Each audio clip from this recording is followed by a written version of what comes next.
it's me again, Teacher Miss, and welcome to my channel. Okay, so we are in the fourth module for the financial plan training, and this video is intended to teach you how to compute for expenses. So again, this is a sort of training on how to use the Excel file template for the financial statement preparation that I prepared. So this is specifically made for the students of Holy Cross of Davao College. So if you're not from the same institution, you can still learn something from this, and you can request for the copy of the Excel file. For those of you who are receiving a copy of the Excel file, it will have a password, and you are not authorized to distribute it for profitable purposes. But if you will use it for school, you can have a copy of the Excel file. Just reach me. All of my contact details are in the description box. Okay, so we will start. I hope if this is a 9-part module. If you missed the first 3 parts, all of the links are in the description box. And now we're already on module number 4 on how to compute for expenses. Okay, so let's start. Okay, so there will be 1, 2, 3, 4, 5 worksheets that we will use in order to prepare all the expenses for your business. So this is pre-prepared expenses. So if the expenses is not applicable for your business, you have to remove it on the Excel file, and you have to remove it also in the profit and loss statement. So here, so the profit and loss statement presents number of notes. So nakalink na siya sa mga Excel files. So you have to check if kunyari wala mo although these are pretty straightforward. Basically all of these are there in most businesses. Dili kayo mo mag-remove, more likely magdugang mo. But if you will need to add, again, you just need to insert another row in this, and you need to prepare another notes, and you have to rearrange your notes. Okay, so we will start with the salaries and wages. Okay, so for salaries and wages, the module is prepared to write down two types of personnel in your business. So you may just change this one. Let's say you will need cashier and crew. Okay, so palitan lang ninyo, and all of this will change. Ma'am, what if tulo ang amo ang personnel? So you just need to add another line, insert, and then highlight this cell, Control D para makopy niya. But please check because the formula should be here. Yan. And then you do the same for others. Control D. Yan. So you also need to check the formula. Okay? And then you have to check sa total if nasali yung in-insert ninyo na cell. Those things. Sorry. Okay? And then, you have to do that to all of the lines. So for salaries and wages, upat ang inclusions niya, salaries and wages. And then we have SSS, PhilHealth, and Pag-ibig. Okay? And then, this is for the payable part. Ang logic aning payable kasi diba, the payment of the SSS will differ for 1 month. So, kaya kailangan natin mag-set up of payable. And the payable will not only include employee share, but also employer share. So, darita, balik ta dari sa taas. Okay. So, balik sana ko niya. Okay. So, kung kunyari, isa lang ang inyong empleyado, you need to delete this one. That's just right-click and then delete. Yan. And you have to do that to all including dari sa baba. Okay? Balik na ko, ha? Okay. So, few things that you need to remember when you're preparing for the salaries and wages. Number 1 is, by standard, I don't know how you do it in your schools, pero in my school, dapat ang monthly salary is based on minimum wage. So, depende kung asang areas in your business, if it's in Davao City, that's more or less 10,000. And then, kung naamo sa countryside, that's probably lower, kunyari yung location is, or if your business is in Manila, those things. dapat naka-base siya, i-research niyo kung pila ang minimum wage. So, how will you do that? That's per day times 26 days. Kasi you cannot employ an employee for more than 26 days in a month. Okay? So, that's just the basic times 26 days. Okay? So, pwede na ninyo na i-round up para dili siya bongki. Okay, and then what else? You have to compute for the SSS contribution. Okay. Kani nga mga rates diri this is computed according to 10,000. Now, kung dili 10,000 ang inyuhang rates, you have to change the SSS contribution. Okay? Including, ang PhilHealth and HDMF, dili na ninyo siya kailangan i-change because nakaset na ni siya at 1.375% for PhilHealth, which is the employer share. Kasi ang employer share lang man ang ato ang gina-expense, diba? Hindi man kasama ang employee share. Okay? Kasi this is the expense portion. And then for HDMF, you also have to, naka-prepare na po na siya. So, ang imo lang yung i-change, ani nga sheet is ang monthly salary and the employer's share, which is the expense. Now, again, so para madali inyong buhay, di dapat wala inyong empleyado or isa kasi mas madali man magbawas ani nga template kaysa magdugang. Kung magbawas mo, i-delete na ninyo na diretanan. Kung magdugang mo, you have to check pa kung tama siya ang mga total, kung tama siya. Okay, now ma'am, what if 15,000 ang amo ang salary sa iya ha? So, pulihan ninyo na siya 15,000. And you have to change these things. Okay? And then, what else? You also have to change this one.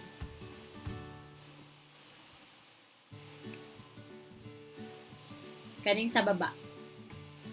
Kasi ang employer share kay same lang man na sila nasa taas. So, kaning mga naka-orange lang ang inyong palitan.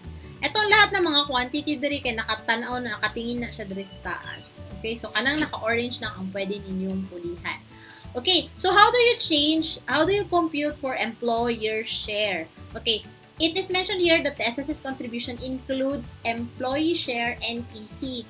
So, I have here an example of the SSS contribution. This is also, i-appeal na ko niyo sa template na siya sa IMPT nga sheet. Okay? So, this is how you look at it. Let's say ang sweldo niya is 15,000. So, that is in this range, 15,000. Ayan. Kani siya. Diba? 14,750 to 15,249. So, I hope makita ninyo ako ang ano. So, that's 15,000. So, ang first row, this is the employer share. Kana. 15,000 is 1,240. I-add ninyo ning EC. Kanyang EC, kanyang 30. So, ang imong ibutang dito, kung 15,000, that's 1,200 plus the EC of 30. So, ang ibutang ninyo is 1,230. Kasama ito. Okay? So, meaning, yan. So, meaning, ang ibutang ninyo diri, kung 15,000 na siya, this will be 1,230.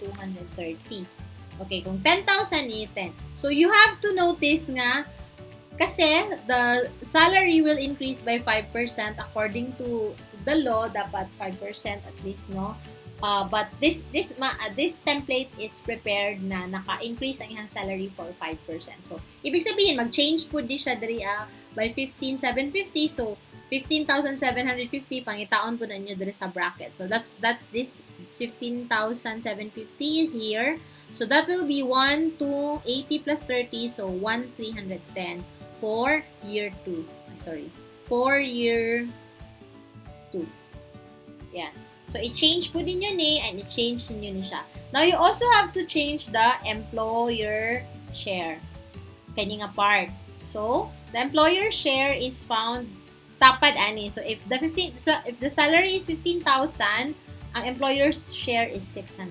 Pag 15,700, ang employer's share is 640. Kanya siya nga part. Okay? So, that's how you change your salary. So, all others, wala na mo i-change ani nga worksheet. Okay, so, medyo lisod din siya nga part, pero actually, dali lang man. Just remember, nga kanang naka-orange mo lang na inyong pulihan. Now, kung inyong salary sa inyong empleyado is 10,000 lang man po, because that's the minimum, I don't think we will have a problem with that. Okay, so dili na yun yung usabon. Inyuhan na lang bawasan or dugangan. Okay, what else that you need to remember? Okay, dapat ang imong empleyado diri it should be aligned with your operational plan. So, kung ang imong gibutang diri duha lang imong empleyado, cashier and crew lang, sa imong organizational plan, di ba, you will prepare organizational chart. So, dapat kadto lang pud ang ako makit-an. Dili kay nagbutang mo diri assistant cook, cashier, crew, tas ana diri cashier ug crew lang. So, kung cashier ug crew lang, dapat sa inyong table, sa inyong organizational chart, cashier ug crew lang pud ako makit-an dito. Okay, now if you are partnership business, if you are a partnership business, one should be assigned as a managing partner and the salary of the managing partner is not presented in this. Okay, so this template, so this template has assigned a managing partner. Later, we will discuss that in another module. I think that will be the next module. Okay, otherwise, if mag-hire mo as a business o manager, you must include that here. Ingon ana pag mag-hire mo, kunyari upat mo ka partner A, B, C, D, si A is assigned as the managing partner, dapat walay manager diri Now, kung mag-hire mo manager, dapat walay managing partner ani, and you have to include the sweldo of the manager in this template. Mo na siya ang pagkakaiba. Now, if you're a sole proprietor business, tapos ikaw ang owner ang mag-manage, dili nimo sweldohan imuhang sarili, dili ka magawas diri sa ano. So, ang nalan diri is staff. Now, dapat na mo'y at least one employee. Dili pwede nga, ma'am, ako sa among business ako lang man isa, that's not allowed. Ma'am, kami lang man mag-partners, that's also not allowed. Okay? Dapat at least na mo'y one employee. Okay? Okay, next is the utilities and professional fees. Okay, ang utilities mo naman yung basic water, electricity, and internet. So, kung inyong business wala kayong water, remove lang niya na line. So you can change this if this is not the same with you. So, kana lang imuhang pulihan. Next is the professional fees. Now, you are required to have a bookkeeper, but you don't need to hire a bookkeeper that you will have to pay on a monthly basis. But you can pay a retainer's fee. So, mola ni siya. Ang bayad aning bookkeeper nga nadiri, you can set it between 1,000 to 2,000. Okay, depende sa inyong revenue. Okay, next is depreciation. Okay, ang depreciation is connected sa pre-operating expenses. Diba sa pre-operating, in module number 2, I think, we discussed how to prepare the pre-operating expenses. So that will include long-term assets. And all your long-term assets must be depreciated. So, ibig sabihin, kani sila from leasehold improvement down are depreciated. So, this same thing is presented in your depreciation. So, what will happen if mag-insert mo diri Okay. Kunyari, mag-insert mo diri, insert, o isa ka, let's say, man ang ano, let's say you will insert another equipment, let's say printer, laptop, stove, blender, let's say cell phone. Okay, isa, and then 3,000, 6,000, and then kani, ay wala may cabinet ma'am, tanggalo ninyo ni siya. Okay, it will affect your depreciation. So, kaya, ang mahitabo ani, mag-error ni siya diri o makita na ninyo, ayaw lang dahil karatol. Just go to depreciation and fix it. So, dapat, ang inyong i-enter diri, ipasok po din nyo siya. Yan. See? Nagtama na siya. And then, kani, di ba, nag-delete ka diri, you also have to delete this one here. So, ingon ana inyong buhaton diri sa depreciation. So, if ano lang naman, if wala mo i-change, if diri sa pre-operating expenses, kay wala mo nagdagdag bawas, dipulihan lang ninyo, in terms of lines dipulihan lang ninyo ning mga pangalan diri and wala na mo nagdagdag or nagbawas, wala na mo i-change po diri sa depreciation. Okay? Pero, dili man yun na mahitabo no nga. Inaani, upat lang po din yun. Inyuhan na lang yung pugson, upat na yung equipment para di mo na mo mag-change sa depreciation. Di din yan siya pwede. So, whatever that's madali. Ay lang good mo karatol. Uy, i-trace lang ninyo. Ang kailangan na ninyo makita diri is, ang total cost, 50,35,98 should be equal to this. 50,35,98. If you are not doing that, then ibig sabihin, something is not right with your depreciation schedule. And, pag mag-error na siya diri, something is not right. So those are the things that you need to remember for depreciation. Okay, next one is marketing expenses is promotional. This is based on the pre-operating expenses. Di ba na kay pre-operating expense diri sorry, na promotional budget 5,000. So diri na siya mugawas sa expenses. Yan, under yan. Kaya nakalagay diyan Appendix A. This is 5,000.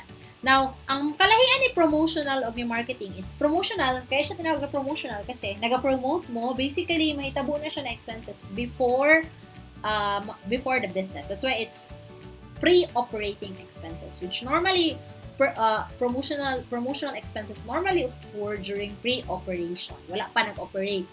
Okay? So, and then marketing expense is your parang monthly marketing allowance. So, kani, wala lang ako nagibutangan kung amount sa year 1, but you can write year 1. So, basically, pag promotional, year 1 lang wala na sa year 2 and 3, kasi marketing na siya i-charge. But kanang duha, promotional and marketing expense are both charged to marketing expenses or advertising. You may use that term. Okay, next one is office supplies. So, these are part of the pre-operating supplies also. Yan, kanang naadari sa office supplies. Where is that? Kaning naadari sa tools and supplies. But you can also change this to operating supplies. Whatever is more appropriate. Okay? Sa inyong business. Okay, next one is taxes and licenses. So, ang first is, ang permit will be every year. Butangan ako ng increase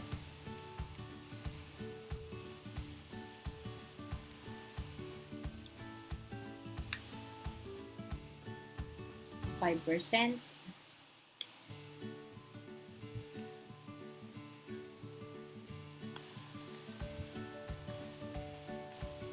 Okay. Next is taxes and licenses. Okay. This is for the permit na gina-renew every year. So, that's why napo na siya. And then, ang assumption is increase siya 5%.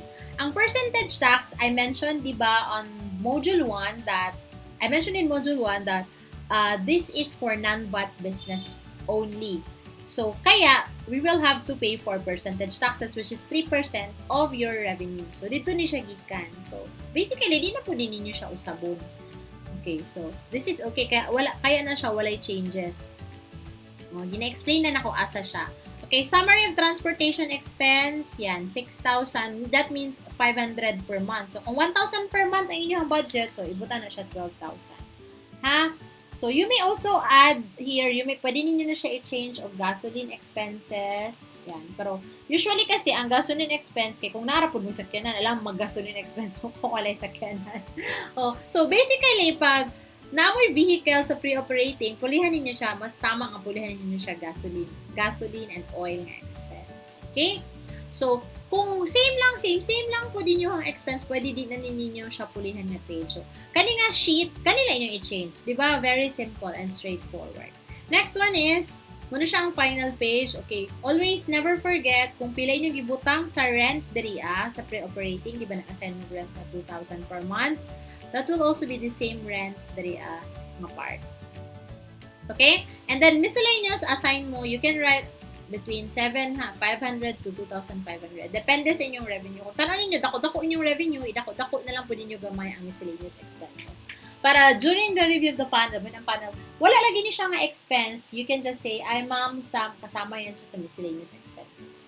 Okay? And that's it for the preparation of computation of expenses. So, ang complicated lang man diri ang part is the salaries and sa depreciation. Okay, but not too complicated. Okay, although I have prepared the Excel file, usually, dali lang man siya sundan. So, again, if you have questions, please comment in the comment box or you may reach me through my Facebook page, Teacher Miss. The link is in the description box. So, please watch our next video.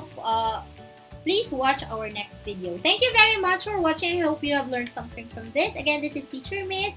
Thank you. Goodbye.